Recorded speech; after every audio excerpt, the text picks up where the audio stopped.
In December 1980, NASA's Voyager 1 spacecraft completed its historic exploration of Jupiter and Saturn. By every metric, the mission was a spectacular success. For more than 20 months, the unmanned probe surveyed and photographed the two largest planets and their moons, revealing a wealth of information about these mysterious worlds.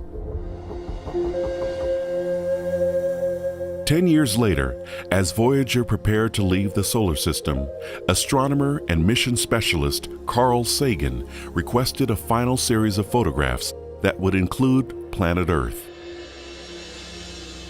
It was Carl Sagan's idea, and he wanted to give the public a picture of just how tiny and isolated the planet Earth is. So ultimately we designed what we call a sequence, which is a series of camera commands, and pointed the scan platform of the spacecraft at one planet after another, and we kind of had some pictures of the star background as well.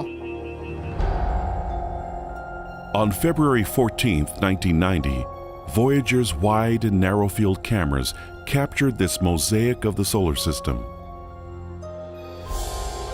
One of the frames was a view of Earth engulfed by a ray of sunlight, our planet, from 3.7 billion miles away. It's just a tiny little bright pixel. You can't really make out continents or oceans. It's just, it's like home is just so far away. The pale blue dot captured the imagination of the world. And in 1994, Carl Sagan shared his reactions to the picture during a lecture at Cornell University. We live on an insignificant planet of a humdrum star lost in a galaxy, tucked away in some forgotten corner of a universe in which there are far more galaxies than people. But consider again that dot. That's here. That's home. That's us. On it, everyone you know, everyone you ever heard of, every human being who ever was, lived out their lives. The aggregate of our joy and suffering, every hero and coward, every peasant and king, every young couple in love, every mother and father, every hopeful child, every inventor and explorer, every teacher of morals, every superstar, every supreme leader, every saint and sinner in the history of our species lived there on a mote of dust suspended in a sunbeam. The Earth is a very small stage in a vast cosmic arena. Our posturings, our imagined self-importance, the delusion that we have some privileged position in the universe are challenged by this point of pale light. Our planet is a lonely speck in the great enveloping cosmic dark. In our obscurity, in all this vastness, there is no hint that help will come from elsewhere to save us from ourselves. To paraphrase, Sagan says, what this shows us is our cosmic insignificance. We weren't intended, we weren't designed, no one's watching out for us, we're on our own. Okay, so take that picture of cosmic isolation and loneliness and counterpose it to the biblical picture of design. In this contrasting theistic picture, we were designed, we were intended, we were planned for, we aren't alone. Those two pictures of reality will lead you in very different directions.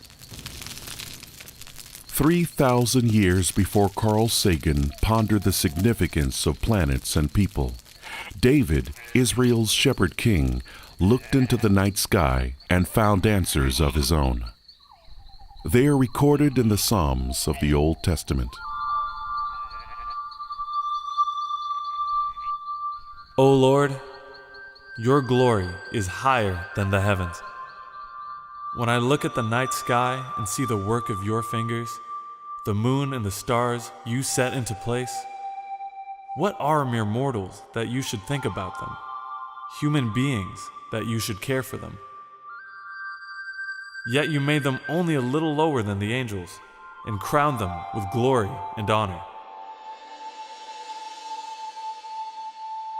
You have examined my heart and know everything about me. You know when I sit down or stand up. You know my thoughts even when I'm far away. You know what I'm going to say, even before I say it. You go before me and follow me. You place your hand of blessing on my head. Such knowledge is too wonderful for me, too great for me to understand. You created my inmost being. You knit me together in my mother's womb. You watched me as I was being formed in utter seclusion, as I was woven together in darkness. Your eyes saw my unformed body. All the days ordained for me were written in your book. I praise you because I am fearfully and wonderfully made. Your works are wonderful. I know that full well. So David is open in his heart because deep down inside he has the right reaction, which is, I'm a created being.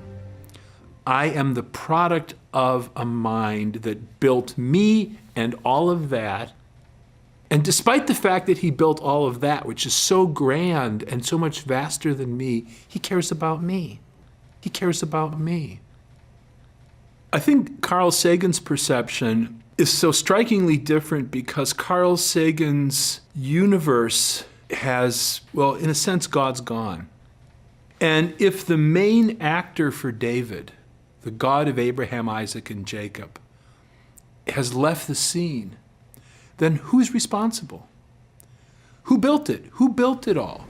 And if it's not a mind, if it's not an intellect, if it's not a person, a supremely powerful being that we can have a relationship with, then all that remains is physics. Physics has to run the show.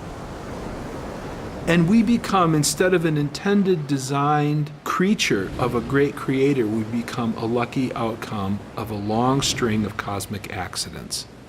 And that's a very lonely place to be.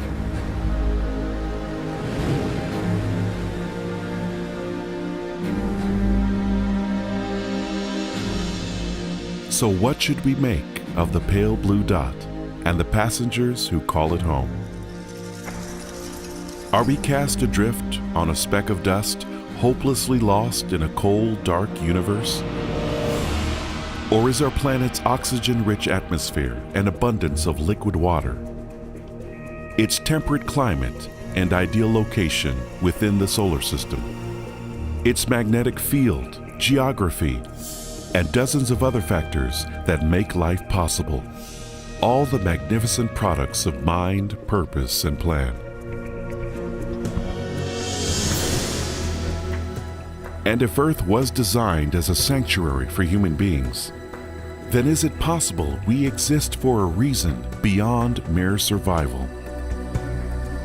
Perhaps our destiny is unique in the universe, and like David, we may live out our days on the pale blue dot for the highest purpose of all: to know God and enjoy Him forever.